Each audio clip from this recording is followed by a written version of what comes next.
కాకి నేర్పే అద్వైతం.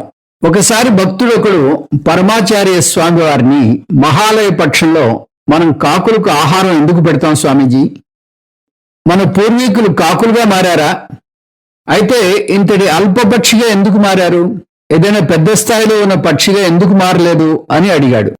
మహాస్వామి వారు ఒకసారి చిరునవ్వు నవ్వి, తమిళంలో మనం కాకిని కాకా అని పిలుస్తాం. ఇక ఏదైనా ప్రాణిని మనం అవి చేసే శబ్దాలతో పిలుస్తామా? పిల్లిని మ్యావ్ అని పిలవట్లేదు, చిలకని కికి అని పిలవట్లేదు. కాకిని మాత్రం అది అరిచే కాకా శబ్దంతో కాకా అని పిలుస్తాం.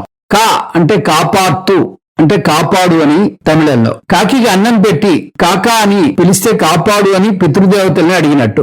కాకులు విరివిగా ఉంటాయి, ఏది పెడితే అది తింటాయి. కాబట్టి నువ్వు అల్పపక్షి అని అనుకుంటున్నావు. కాకి ఎంత గొప్పదో చెబుతాను విను. అది బ్రహ్మీ ముహూర్తంలో లేస్తుంది, కా కా కా అని అరుస్తుంది, నిన్ను నిద్రలేపుతుంది. ఒక్కోసారి కోళ్లు కూడా సరిగ్గా సమయానికి లేవు, కానీ కాకి సమయానికి లేస్తుంది. అది కాకా అని అరుస్తూ నీ జపానికి సాధనకు సరైన సమయం అని బ్రహ్మీ ముహూర్తంలో నిన్ను లేపుతుంది. అది పూజకు సరైన నిర్దేశం, అవునా కదా? అంతేకాక దానికి ఆహారం దొరికితే తాను మాత్రమే తినకుండా ఇతర కాకులను పిలుస్తుంది.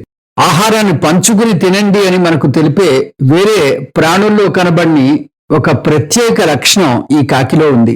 ఇంకా సాయంత్రం నిద్రకు ఉపక్రమించే ముందు మరలా కాకా అంటుంది, కా కా అంటుంది.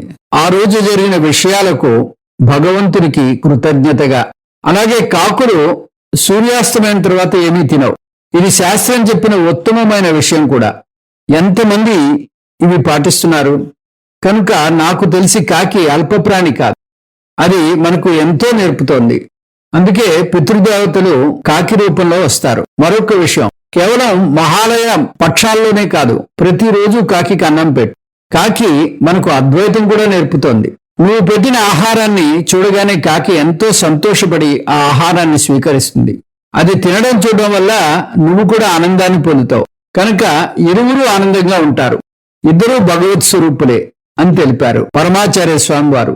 ఈ అద్భుతమైన అందమైన విశ్లేషణ మనందరం పాటించి పూర్వీకుల ఆశీస్సులను పొందుదాం.